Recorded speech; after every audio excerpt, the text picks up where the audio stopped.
ஓம் சாந்தி. இன்றைய முரளி 29 ஜனவரி 2026 பாக்தாதா மதுபன். இனிய குழந்தைகளை, உங்கள் இனிய தந்தையை நினைவு செய்தால் நீங்கள் சதோ பிரதான தேவர் ஆவீர்கள். நினைவு யாத்திரையே அனைத்திற்கும் ஆதாரமாக இருக்கிறது. கேள்வி: தந்தையின் கவர்ச்சி குழந்தைகளுக்கு எப்படி ஏற்படுகிறதோ அப்படி எந்த குழந்தைகளின் கவர்ச்சி எல்லோருக்கும் ஏற்படும்? பதில்: மலராக மாறியிருப்பவர்களிடம் சிறு குழந்தை மலராக இருக்கிறது. அது விகாரத்தை பற்றி அறியாததால் அனைவரையும் கவர்ச்சி செய்கிறது. அதே போல குழந்தைகள் நீங்களும் எப்போது மலராக, அதாவது பவித்திரமாக மாறுவீர்களோ அப்போது அனைவருக்கும் கவர்ச்சி ஏற்படும். உங்களிடம் விகாரத்தின் எந்த முள்ளும் இருக்கக்கூடாது. ஓம் சாந்தி. இது புருஷோத்தம சங்கம யுகம் என்பது ஆன்மீக குழந்தைகளுக்கு தெரியும். உங்கள் எதிர்கால புருஷோத்தம முகத்தை பார்க்கிறீர்களா? புருஷோத்தம ஆடையை பார்க்கிறீர்களா? நாம் மீண்டும் புது உலக சத்தியுகத்தில் இவர்களின் வம்சத்திற்கு போவோம். அதாவது லட்சுமி நாராயணரின் வம்சத்திற்கு போவோம். சுகதாமத்திற்கு போவோம். அதாவது புருஷோத்தமராவோம் என்பது உணர்கிறீர்களா? அமர்ந்திருக்கும் போது இந்த எண்ணம் வருகிறதா? மாணவர்கள் படிக்கும்போது அவர்கள் எங்கே படிக்கிறார்களோ அதற்கு தக்கபடி நான் வக்கீலாவேன் அல்லது நான் பதவி பெறுவேன் என்று நிச்சயம் புத்தியில் இருக்கும். அதுபோல நீங்கள் எப்போதும் இங்கே அமர்வீர்களோ அப்போது நாம் விஷ்ணு வம்சத்திற்கு போவோம் என்பதும் தெரியும். விஷ்ணுவின் இரட்டை ரூபம் லட்சுமி நாராயணர். தேவி தேவர். உங்கள் புத்தி இப்போது அலௌகிகமாக இருக்கிறது. மற்ற எந்த மனிதரின் புத்தியிலும் இந்த விஷயங்கள் சுற்றி வருவதில்லை. குழந்தைகள், உங்கள் புத்தியில் இந்த எல்லா விஷயங்களும் இருக்கின்றன. இது ஒன்றும் சாதாரண சங்கம் இல்லை. இங்கே அமர்ந்திருக்கும் போதும் யாரை சிவபாபா என்று சொல்கிறார்களோ அந்த சத்திய தந்தையின் சங்கத்தில் அமர்ந்திருக்கிறோம் என்பதை புரிந்து கொள்கிறீர்கள். சிவபாபாவே படைப்பவர். அவருக்கே படைப்பின் முதல் இடைக்கடையை பற்றி தெரியும். அவர் இந்த ஞானத்தை கொடுக்கிறார். அப்படியே நேற்றைய விஷயத்தைப் போல சொல்கிறார். இங்கே அமர்ந்திருக்கும் போதும் நாம் மறுமலர்ச்சி பெற வந்திருக்கிறோம். அதாவது இந்த சரீரத்தை மாற்றி தேவ சரீரத்தை பெற வந்திருக்கிறோம் என்பது நினைவில் இருக்கும். எனது இந்த சரீரம் பழையதாக தமோ பிரதானமாக இருக்கிறது என்று ஆத்மா சொல்கிறது. இதை மாற்றி இந்த லட்சுமி நாராயணரை போல ஆக வேண்டும் என்ற குறிக்கோள் எவ்வளவு உயர்ந்தது! கற்பிக்கும் ஆசிரியர் நிச்சயம் கற்கும் மாணவரை திறமசாலியாக இருப்பார். பாடம் சொல்லி தருவதால், நல்ல கர்மங்களை கற்பிப்பதால் நிச்சயம் உயர்ந்தவராகத்தானே இருப்பார். நமக்கு மிக உயர்ந்த பகவான் கல்வி கற்பிக்கிறார் என்பது உங்களுக்கு தெரியும். எதிர்காலத்தில் அம்சோ தேவராவும் நாம் எதை படிக்கிறோமோ அது எதிர்காலத்தில் புது உலகிற்காக இருக்கிறது. மற்ற யாருக்கும் புது உலகை பற்றி தெரியாது. இந்த லட்சுமி நாராயணர் புது உலகின் எஜமானர்களாக இருந்தார்கள் என்பது இப்போது உங்கள் புத்தியில் வருகிறது. அது நிச்சய ரீபிட் ஆகும். உங்களுக்கு கல்வி கற்பித்து மனிதரிலிருந்து தேவராக மாற்றுகிறேன் என்று தந்தை சொல்கிறார். தேவர்களும் நிச்சயம் நம்பர்வாறு இருப்பார்கள். அது தேவ ராஜதானியாகவே இருக்கிறது. நான் ஆத்மா என்ற சிந்தனை நாள் முழுவதும் உங்களிடம் ஓடிக்கொண்டிருக்கிறது. மிக அழுக்காக இருந்த நமது ஆத்மா இப்போது தூய்மையாக மாறுவதற்காக தூய்மையான தந்தையை நினைவு செய்கிறது. நினைவின் அர்த்தத்தையும் புரிந்து கொள்ள வேண்டும். ஆத்மா தனது இனிய தந்தையை நினைவு செய்கிறது. குழந்தைகளை என்னை நினைவு செய்வதால் நீங்கள் சதோபிரதான தேவர்களாக மாறுவீர்கள் என்று தந்தை தானே சொல்கிறார். நினைவு யாத்திரையே அனைத்திற்கும் ஆதாரம். குழந்தைகளே, எவ்வளவு நேரம் நினைவு செய்கிறீர்கள் என்று தந்தையை நிச்சயம் கேட்பார். நினைவு செய்வதில்தான் மாயாவோடு யுத்தம் நடக்கிறது. இது யாத்திரை இல்லை. ஆனால் யுத்தத்தைப் போல இருக்கிறது. இதில் தடைகள் அதிகம் வருகின்றன என்பதை நீங்கள் தானே புரிந்து கொள்கிறீர்கள். நினைவு யாத்திரையில் இருப்பதில்தான் மாயா தடை ஏற்படுத்துகிறது. அதாவது நினைவை மறக்க வைக்கிறது. பாபா, நாங்கள் உங்கள் நினைவில் இருப்பதில் மாயாவின் புயல் அதிகம் வருகிறது என்று சொல்லவும் செய்கிறீர்கள். தேக அபிமானத்தின் புயல் நம்பர் 1. பிறகு காமம், கோபம், பேராசை, மோகம். இன்று காமத்தின் புயல், நாளை கோபத்தின் புயல், பேராசையின் புயல் வருகிறது. இன்று எனது நிலை நன்றாக இருந்தது. எந்த புயலும் வரவில்லை. நினைவு யாத்திரையில் முழு நாளும் இருந்தேன். மிகுந்த மகிழ்ச்சி இருந்தது. தந்தை அதிகமாக நினைவு செய்தேன். நினைவில் ஆனந்த கண்ணீர் பெருகி கொண்டே இருந்தது என்ற உணர்வு ஏற்படுகிறது. தந்தையின் நினைவில் இருந்தால் நீங்கள் இனியவராக மாறுவீர்கள். நாம் மாயாவிடம் தோல்வி பெற்று பெற்று எந்த நிலைக்கு வந்து சேர்ந்திருக்கிறோம் என்பதை குழந்தைகள் நீங்கள் புரிந்து கொள்கிறீர்கள். கல்பத்தில் எத்தனை மாதங்கள், எத்தனை நாட்கள் என குழந்தைகள் கணக்கு பார்க்கிறார்கள். புத்தியில் வருகிறது தானே. யாராவது 1,00,000 வருடங்கள் என்று சொன்னால் பிறகு கணக்கு பார்க்க முடியாது. இந்த சிருஷ்டி சக்கரம் சுற்றி கொண்டே இருக்கிறது என்பதை தந்தை புரிய வைக்கிறார். இந்த முழு சக்கரத்தில் நாம் எத்தனை பிறவிகள் எடுக்கிறோம், அரச வம்சத்திற்கு எப்படி போகிறோம் என்பது தெரியும் தானே. இவை முற்றிலும் புதிய விஷயங்கள். இது புதிய உலகத்திற்கான புதிய ஞானம். புது உலகம் என்று சொர்க்கத்திற்கு சொல்லப்படுகிறது. இப்போது மனிதராக இருக்கும் நாம் தேவராக மாறிக்கொண்டு இருக்கிறோம் என்று நீங்கள் சொல்வீர்கள். தேவ பதவி உயர்ந்தது.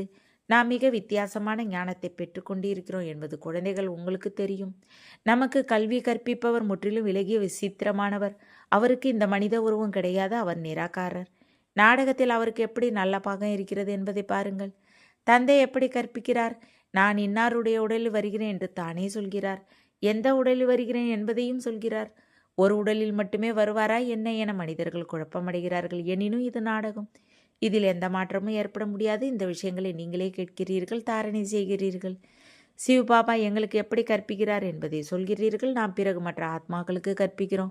படிப்பது ஆத்மா. ஆத்மாவே கற்கவும் கற்பிக்கவும் செய்கிறது. ஆத்மா அதிக மதிப்பு வாய்ந்தது. ஆத்மா அழியாதது, அமராக இருக்கிறது. சரீரம் மட்டுமே அழிகிறது. ஆத்மாக்கள் நாம் நமது பரமபிதா பரமாத்மாவிடமிருந்து ஞானத்தை பெறுகிறோம். படைப்பவர் மற்றும் படைப்பின் முதல் இடைக்கடையை பற்றியும் 84 பிறவிகளின் ஞானத்தையும் பெற்றுக்கொண்டு இருக்கிறோம். ஞானத்தை யார் பெறுகிறார்? ஆத்மா. ஆத்மா அழியாதது. மோகத்தையும் அழியாத பொருளிடம் வைக்க வேண்டும். அழியும் பொருள் மீது வைக்கக்கூடாது. இவ்வளவு காலமாக நீங்கள் அழியும் சரீரத்தில் மோகத்தை வைத்து வந்தீர்கள். இப்போது நான் ஆத்மா, சரீர உணர்வை விட வேண்டும் என்பது புரிந்து கொள்கிறீர்கள். ஆத்மா, நான் இந்த காரியத்தை செய்தேன். ஆத்மா, நான் இன்று இந்த சொற்பொழிவு ஆற்றினேன். ஆத்மா, நான் இன்று தந்தையை அதிகம் நினைவு செய்தேன் என்று சில குழந்தைகள் எழுதவும் செய்கிறார்கள். அவர் சுப்ரீம் ஆத்மா, ஞானம் நிறைந்தவர். குழந்தைகள், உங்களுக்கு எவ்வளவு ஞானத்தை கொடுக்கிறார்? மூலவதனமும் சூட்ச்ம வதனமும் உங்களுக்கு தெரியும். மனிதர்களின் புத்தியில் எதுவும் இல்லை. படைப்பவர் யார் என்பது உங்கள் புத்தியில் இருக்கிறது. இந்த மனித சிருஷ்டியை படைப்பவர் எனப்படுவதால் நிச்சயம் அந்த செயலை செய்வார். ஆத்மா மற்றும் பரமாத்மா தந்தையின் நினைவிற்கும் மனிதராக வேற யாரும் இல்லை என்பது உங்களுக்கு தெரியும். தன்னை ஆத்மாவாக உணர வேண்டும் என்ற ஞானத்தை தந்தையே கொடுக்கின்றார். நீங்கள் உங்களை சரீரம் என நினைத்து தலைகீழாக தொங்கிக் கொண்டு இருக்கிறீர்கள். ஆத்மா சத் சித் ஆனந்த சுரூபம். ஆத்மாவிற்கு எல்லாவற்றையும் விட அதிக புகழ் இருக்கிறது. ஒரு தந்தையின் ஆத்மாவிற்கு எவ்வளவு புகழ் இருக்கிறது? அவரே துக்கத்தை போக்கி சுகத்தை கொடுப்பவர். துக்கத்தை போக்கி சுகத்தை கொடுப்பவர் ஞானக்கடல் என்று கொசு போன்றவற்றிற்கு புகழ்பட மாட்டார்கள். இது தந்தையின் புகழ். நீங்கள் ஒவ்வொருவரும் தானே துக்கத்தை போக்கி சுகத்தை கொடுப்பவர்கள். ஏனென்றால் நீங்கள் அந்த தந்தையின் குழந்தைகள். அவர் அனைவருடைய துக்கத்தையும் போக்கி சுகத்தை கொடுக்கிறார். அதையும் அரைக்கல்பத்திற்கு கொடுக்கிறார். இந்த ஞானம் வேற யாரிடமும் இல்லை. ஞானம் நிறைந்தவர் ஒரு தந்தை மட்டுமே. நம்மிடம் ஞானம் இருக்கவில்லை. ஒரு தந்தையே அழியாத போது என்ன ஞானம் இருக்கும்? முதலில் ஒரு தந்தையே அறியாத போது என்ன ஞானம் இருக்கும்? முதலில் நாம் ஞானத்தை பெற்றோம். அதற்கு முன் எதையும் அறியாமல் இருந்தோம் என்பதை இப்போது நீங்கள் உணர்கிறீர்கள். சிறு குழந்தைகளிடம் ஞானம் இருப்பதில்லை. கூடவே எந்த அவகுணமும் இருப்பதில்லை. அதனால் அதை மகாத்மா என்று சொல்கிறார்கள். ஏனென்றால் பவித்திரமாக இருக்கிறது. எந்த அளவு சிறிய குழந்தையோ அந்த அளவு நம்பர் 1 மலர். அது முற்றிலும் கர்மாதீத் நிலையை போல இருக்கிறது. கர்ம விகர்மத்தை பற்றி எதுவும் தெரியாது.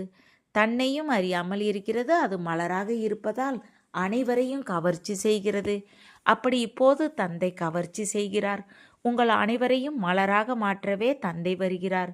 உங்களில் சிலர் மிக மோசமான முட்களாகவும் இருக்கின்றீர்கள். 5 விகார வடிவ முட்கள் இருக்கின்றன. இந்த நேரம் உங்களிடம் முட்கள் மற்றும் மலர்களின் ஞானம் இருக்கிறது. முட்கள் நிறைந்த காடும் இருக்கிறது. பபுல் மரத்தின் முட்கள் மிக பெரியதாக இருக்கின்றன. அந்த முட்களை கொண்டும் பல பொருட்களை செய்கிறார்கள். அது மனிதரோடு ஒப்பிடப்படுகிறது. இந்த நேரம் அதிக துக்கத்தை கொடுக்கும் மனிதர் முள்ளாக இருக்கிறார். அதனால் இதை துக்கமான உலகம் என்று சொல்கிறார்கள் என்பதை தந்தை புரிய வைக்கிறார். தந்தையை சுகத்தை தரும் வள்ளல் என்று சொல்கின்றார்கள். மாயா ராவணன் துக்கத்தை கொடுக்கிறான். பிறகு சத்தியுகத்தில் மாயா இருப்பதில்லை. அதனால் இந்த விஷயம் எதுவும் அங்கே இருப்பதில்லை. நாடகத்தில் ஒரு பாகம் 2 முறை நடக்க முடியாது. முழு உலகிலும் என்ன பாகம் நடக்குமோ அவை அனைத்தும் புதியது என்பது புத்தியில் இருக்கிறது. சத்தியுகத்திலிருந்து இப்போது வரை உள்ள நாட்கள் மாறிக்கொண்டே இருப்பதை, நடவடிக்கைகள் மாறிக்கொண்டே இருப்பதை சிந்தித்து பாருங்கள். 5000 வருடம் முழு நடவடிக்கைகளின் ரெக்கார்டு ஆத்மாவில் பதியப்பட்டு இருக்கிறது. அதை மாற்ற முடியாது. ஒவ்வொரு ஆத்மாவிலும் அதன் பாகம் பதியப்பட்டு இருக்கிறது. இந்த ஒரு விஷயத்தை கூட யாரும் புரிந்து கொள்ள முடிவதில்லை. இப்போது முதல் இடைக்கடையை பற்றி உங்களுக்கு தெரியும். இது பள்ளிக்கூடம். படைப்பின் முதல் இடைக்கடையை அறிய வேண்டும். பிறகு தந்தையை நினைவு செய்து பவித்திரமாக மாறுவதற்கு படிப்பு இருக்கிறது. நாம் இப்படி ஆக வேண்டும் என்பது இதற்கு முன்னால் தெரிந்திருந்ததா என்ன? தந்தை எவ்வளவு தெளிவாக புரிய வைக்கிறார். நீங்கள் முதல் நம்பரில் இப்படி இருந்தீர்கள், பிறகு கீழே இறங்கி இறங்கி இப்போது என்னவாக மாறியிருக்கிறீர்கள். உலகையும் பாருங்கள் எப்படி மாறியிருக்கிறது. எவ்வளவு அதிக மனிதர்கள் இருக்கிறார்கள். இந்த லட்சுமி நாராயணருடைய ராஜத்தானி எப்படி இருக்கும் என்பதை எண்ணி பாருங்கள். அவர்கள் எங்கே இருப்பார்களோ அங்கே தங்க வைர மாளிகைகள் எப்படி இருக்கும். இப்போது நாம் சொர்க்கவாசிகளாக மாறிக்கொண்டு இருக்கிறோம் என்பது புத்தியில் வருகிறது. அங்கே நாம் நமது மாளிகைகளை கட்டுவோம். அதற்காக கீழே இருந்து துவார்க்கை மேலே எழும்பி வரும் என்பது கிடையாது.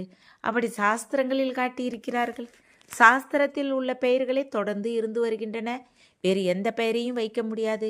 கல்விக்கு மற்ற புத்தகங்கள் இருக்கின்றன, அடுத்த நாவல்கள் இருக்கின்றன. மற்றபடி இதை புத்தகம் அல்லது சாஸ்திரம் என்று சொல்கிறார்கள். அது கல்விக்கான புத்தகம்.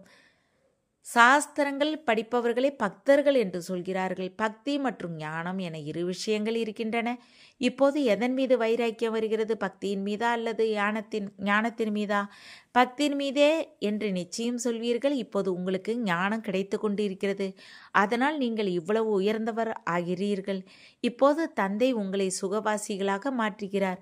சுகதாமத்தையே சொர்க்கம் என்று சொல்கிறார்கள். நீங்கள் சுகதாமத்திற்கு செல்பவர்கள். அதனால் உங்களுக்கே கற்பிக்கிறார். இந்த ஞானத்தையும் உங்கள் ஆத்மா பெறுகிறது. ஆத்மாவிற்கு எந்த தர்மமும் கிடையாது. அது ஆத்மா, அவ்வளவுதான். ஆத்மா எப்போது சரீரத்தில் வருமோ அப்போது சுய தர்மம் வேறாக இருக்கிறது. ஆத்மாவின் தர்மம் எது? ஆத்மா புள்ளி வடிவமாக இருக்கிறது. ஆத்மா சொரூபமாக இருக்கிறது. அது சாந்தி தாமத்தில், முக்தி தாமத்தில் இருக்கிறது. அனைத்து குழந்தைகளுக்கும் உரிமை இருப்பதை இப்போது தந்தை புரிய வைக்கிறார். பல குழந்தைகள் வேறு தர்மங்களுக்கு மாறி சென்று விட்டார்கள். அவர்கள் பிறகு அங்கிருந்து வெளியேறி தமது சொந்த தர்மத்திற்கு வருவார்கள். யார் தேவி தேவ தர்மத்தை விட்டு விலகி மற்ற தர்மங்களுக்கு சென்றார்களோ அந்த எல்லா இலைகளும் தமது இடங்களுக்கு திரும்பி வரும். இந்த எல்லா விஷயங்களையும் வேற யாரும் புரிந்து கொள்ள முடியாது. முதலில் தந்தையின் அறிமுகத்தை கொடுக்க வேண்டும். இதில்தான் அனைவரும் குழப்பத்தில் இருக்கின்றார்கள். இப்போது நமக்கு யார் கற்பிக்கிறார் என்பது குழந்தைகள் உங்களுக்கு தெரியும். தந்தை கற்பிக்கிறார். ஸ்ரீ கிருஷ்ணரோ தேகதாரி. இவரை தாதா என்று சொல்வார்கள். அனைவரும் சகோதரர்கள். பிறகு பதவியை பொறுத்தது. இது சகோதர சரீரம், இது சகோதரி சரீரம். இதுவும் இப்போது உங்களுக்கு தெரியும். ஆத்மா ஒரு சிறிய நட்சத்திரம். இவ்வளவு ஞானம் அனைத்தும் சிறிய நட்சத்திரத்தில் இருக்கிறது. அந்த நட்சத்திரம் சரீரம் இல்லாமல் பேசவும் முடியாது. நட்சத்திரத்திற்கு பாகத்தை நடிக்க அங்கமும் தேவை. பிறகு இங்கே வந்து ஆத்மா சரீரத்தை பெறுகிறது. அது ஆத்மாக்களின் வீடு. ஆத்மா சிறு புள்ளியாக இருக்கிறது, சரீரம் பெரிய பொருளாக இருக்கிறது. எனவே அதை எவ்வளவு நினைவு செய்கிறார்கள். இப்போது நீங்கள் ஒரு பரமபிதா பரமாத்மாவை நினைவு செய்ய வேண்டும். அவரே சத்தியம். இப்போது ஆத்மாக்கள் மற்றும் பரமாத்மாவின் மேலா நடக்கிறது. ஆத்மாக்களும் பரமாத்மாவும் நீண்ட காலம் பிரிந்து இருந்ததாக பாடப்படுகிறது. நாம் தந்தையிடமிருந்து பிரிந்து இருந்தோம் அல்லையா? எவ்வளவு காலம் பிரிந்திருந்தோம் என்பது நினைவிற்கு வருகிறது. தந்தை எதை கல்பமாக சொல்லி வருகிறாரோ அதையே இப்போதும் வந்து சொல்கிறார். இதில் கொஞ்சம் கூட மாற்றம் ஏற்பட முடியாது. நொடிக்கு நொடி என்னவாக நடக்கிறதோ அது புதிதாக இருக்கிறது. ஒரு நொடி கடந்து போகிறது, நிமிடம் கடந்து போகிறது. அதை அப்படியே விட்டு கொண்டே போகிறார்கள். கடந்து சென்று கொண்டே இருக்கிறது. அதனால் இத்தனை வருடங்கள், இத்தனை நாட்கள், நிமிடங்கள், வினாடிகள் கடந்து வந்திருக்கிறோம் என்று சொல்கிறார்கள். முழு 5000 வருடம் ஆகிறது. பிறகு முதல் நம்பரிலிருந்து ஆரம்பமாகும். சரியான கணக்கு இருக்கிறது. நிமிடம் நொடி அனைத்தும் குறிக்கப்படுகிறது. இவர் எப்போது பிறவி எடுத்திருந்தார் என உங்களிடம் யாராவது கேட்டால் நீங்கள் எண்ணி சொல்கின்றீர்கள். ஸ்ரீ கிருஷ்ணர் முதல் நம்பரில் பிறவி எடுத்தார். சிவ் பாபாவிற்கு நிமிடம் நொடி போன்ற எதையும் கணக்கு பார்க்க முடியாது. ஸ்ரீகிருஷ்ணருக்கு நாள் கிழமை எல்லாம் முழுமையாக எழுதப்பட்டு இருக்கிறது. மனிதர்களின் கடிகாரத்தில் நிமிடம் அல்லது நொடியில் வித்தியாசம் ஏற்பட முடியும். ஆனால் சிவ் பாபாவின் அவதாரத்தில் கொஞ்சம் கூட வித்தியாசம் ஏற்பட முடியாது. எப்போது வந்தார் என்பதே தெரிவதில்லை. அதற்காக காட்சி கொடுத்த போது வந்தார் என்பதும் கிடையாது. தோராயமாக சொல்கின்றார்கள். மற்றபடி அந்த நேரம் பிரவேசமானார் என்பது கிடையாது. நான் இன்னாராவேன் என காட்சி கிடைத்தது நல்லது. இனிமையான காணாமல் போய் கண்டெடுக்கப்பட்ட செல்ல குழந்தைகளுக்கு தாய் தந்தை பாப்தாதாவின் அன்பு நினைவுகள் மற்றும் காலை வணக்கம். ஆன்மீக குழந்தைகளுக்கு ஆன்மீக தந்தை நமஸ்காரம். ஆன்மீக தந்தைக்கு ஆன்மீக குழந்தைகள் அன்பு நினைவுகள் மற்றும் நமஸ்காரம். தாரணைக்கான முக்கிய சாரம் 1, சுகதாமம் செல்வதற்கு சுகத்தை கொடுப்பவராக வேண்டும். அனைவருடைய துக்கத்தையும் போக்கி சுகத்தை கொடுக்க வேண்டும். ஒருபோதும் துக்கத்தை கொடுக்கும் உள்ளாகக்கூடாது. 2, இந்த அழியும் சரீரத்தில் ஆத்மாவே அதிக மதிப்புடையது. அது அமரராக அழிவற்றதாக இருக்கிறது. எனவே அழியாத பொருள் மீது அன்பு வைக்க வேண்டும். தேக உணர்வை நீக்க வேண்டும். வரதானம். உங்கள் அனாதி ஆதி சொரூப நினைவால் பந்தனமற்றவராகி பிறரையும் பந்தனமற்றவராக மாற்றும் உயிரோடு இறந்தவராகுக. தந்தை சரீரத்தை கடனுக்கு பெறுகிறார். பந்தனத்திற்கு வருவதிலே. அப்படி உயிரோடு இருந்த குழந்தைகள், நீங்கள் சரீரத்தின் சமஸ்காரத்தின் சுபாவத்தின் பந்தனத்திலிருந்து விடுபடுங்கள். எப்போது வேண்டுமோ எப்படி வேண்டுமோ அப்படி சமஸ்காரத்தை தனதாக்குங்கள். தந்தை எப்படி பந்தனமின்றி இருக்கிறாரோ அப்படி பந்தனமற்றவராகுங்கள். மூலவதன ஸ்திதியில் நிலையாக இருந்து பிறகு கீழே வாருங்கள். உங்கள் அனாதி ஆதி சொரூப நினைவில் இருங்கள். அவதரிக்கும் ஆத்மா என உணர்ந்து காரியம் செய்யுங்கள். அப்போது பிறரும் உங்களை பாலோ செய்வார்கள். ஸ்லோகன். நினைவின் உணர்வால் வாயுமண்டலத்தை பவர்ஃபுல் ஆக்குவதே மன சேவை, அவ்யக்த சேவை, அவ்யக்த சைகை. இந்த அவ்யக்த மாதத்தில் பந்தன் முக்தராக இருந்து ஜீவன் முக்தி ஸ்திதியை அனுபவம் செய்யுங்கள். எதுவரை எந்தவித பற்று இருந்தாலும், அது என்ன வடிவில் இருந்தாலும், சம்பந்த வடிவில் இருந்தாலும், தொடர்பு வடிவில் இருந்தாலும், தனது ஏதாவது விசேஷத்தின் வடிவில் இருந்தாலும், எந்த பற்றும் பந்தனத்தில் கட்டி வைக்கும். அந்த பற்று அசரீரியாக மாறவிடாது. மேலும் அவர் விஸ்வ கல்யாண்காரியாகவும் ஆக முடியாது. அதனால் முதலில் தான் பற்றிலிருந்து விடுபடுங்கள். அப்போது உலகிற்கு முக்தி, ஜீவன் முக்தியின் ஆஸ்தி கொடுக்க முடியும். ஓம் சாந்தி. தேங்க்ஸ் பாபா.